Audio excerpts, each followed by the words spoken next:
Terima kasih Anda masih bersama kami di Berita Padang. Bagi Anda yang baru saja bergabung, kami hadirkan kembali 3 berita utama pada pagi hari ini.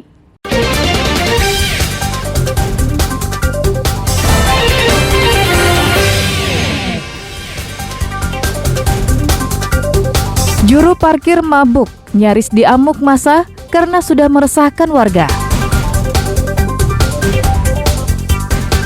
2 sekawan penjaga toko nekat mencuri barang yang dijual di toko alat teknik dan bangunan.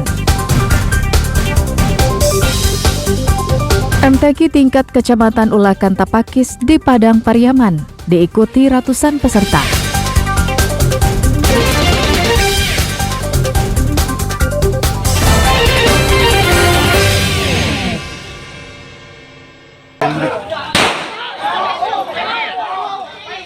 Kerap membuat onar, seorang pemuda nyaris diamuk massa.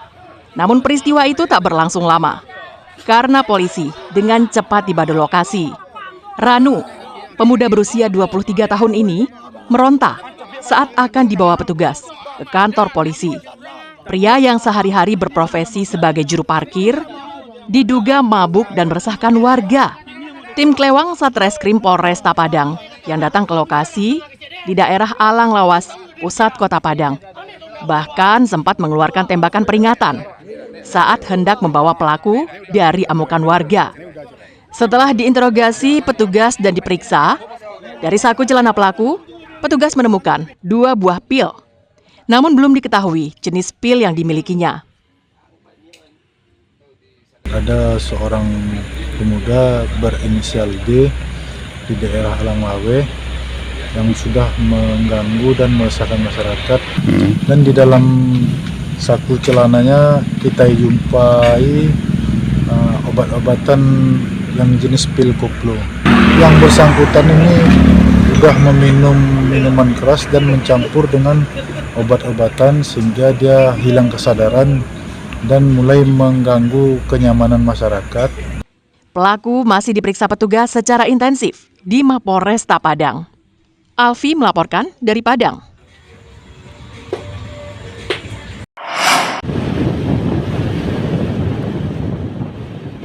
Dua sekawan penjaga toko alat teknik dan bangunan nekat mencuri barang-barang di dalam toko yang berada di kawasan Padang Barat, pusat kota Padang. Kedua pencuri yang bernama Nono, berusia 41 tahun, dan Adri, yang berumur 33 tahun, tak bisa berkutik saat ditangkap tim Klewang Satreskrim Polresta Padang di daerah Padang Barat pada Minggu malam. Kedua pelaku ditangkap atas laporan korban yang kehilangan barang-barang di toko bangunan miliknya seminggu lalu dengan kerugian hampir 40 juta rupiah.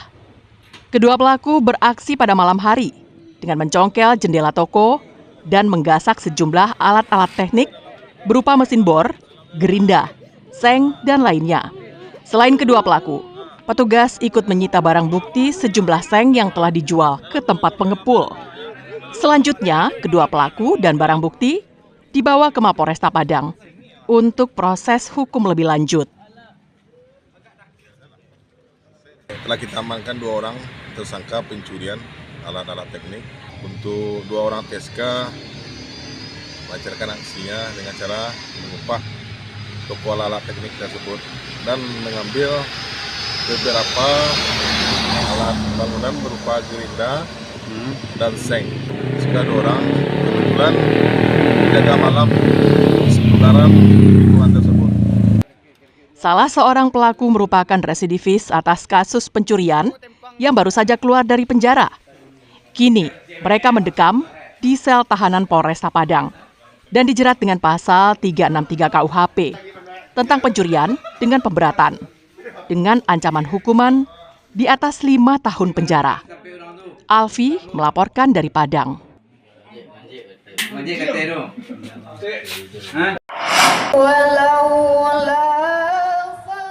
Pelaksanaan musabakah tilawatil Quran tingkat Kecamatan Ulakan Tapakis, Padang Pariaman disambut antusias masyarakat.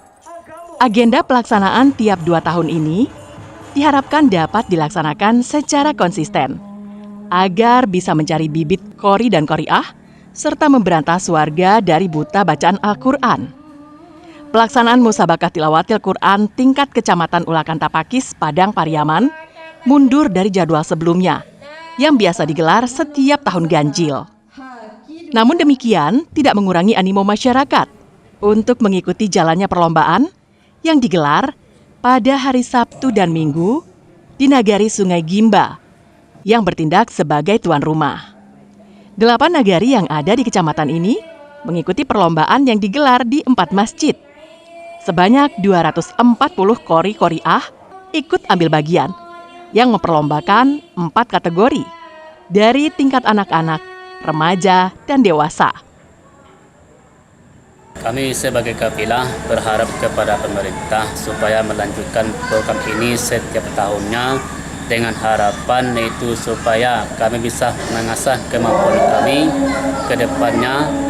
Pelaksanaan MTQ ini diharapkan bisa menghindarkan anak muda dari buta baca Al-Quran, serta terhindar dari kenakalan remaja. Tujuannya adalah untuk memberantas semua anak-anak yang buta akan agama dan kenakalan remaja, terutama para anak-anak yang sudah putus sekolah. Masing-masing nagari bisa mengajarkan kepada masyarakatnya untuk mengutamakan ke surau, ke masjid, dan musola-musola yang ada di nagari masing-masing. Warga juga berharap kepada pemerintah Padang Pariaman untuk memfasilitasi kegiatan keagamaan di tengah masyarakat, mengingat tingginya angka kenakalan remaja dan banyaknya warga yang buta baca Al-Quran. Eki Rafki melaporkan dari Padang Pariaman.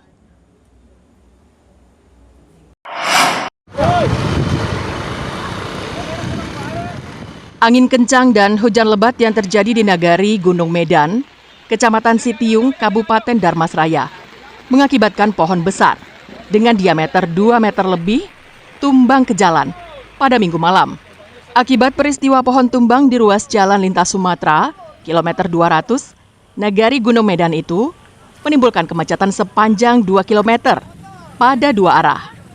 Untuk mengevakuasinya, polisi, BPBD, dan masyarakat bersama-sama memotong pohon menjadi bagian-bagian kecil agar mudah menyingkirkannya. Telah terjadi hujan yang sangat lebat di kilometer 200 Gunung Medan sehingga mengakibatkan pohon yang tumbang. Jadi pohon tumbang ini langsung jatuh ke jalan sehingga mengakibatkan kemacetan dari 2 arah, baik dari arah Padang menuju Jakarta, begitu juga sebaliknya. Kami dari Kepolisian Polres Darmasraya, Satuan Lalu Lintas, beserta Pawas dan juga dengan BPBD, tokoh masyarakat, beserta pemuda setempat berupaya untuk menggeser kayu-kayu tersebut supaya arus lalu lintas bisa berjalan dengan baik. Petugas butuh waktu lebih dari 3 jam untuk mengevakuasi pohon tumbang. Setelah itu, arus lalu lintas kedua arah kembali normal. Eko Pangestu melaporkan dari Darmasraya.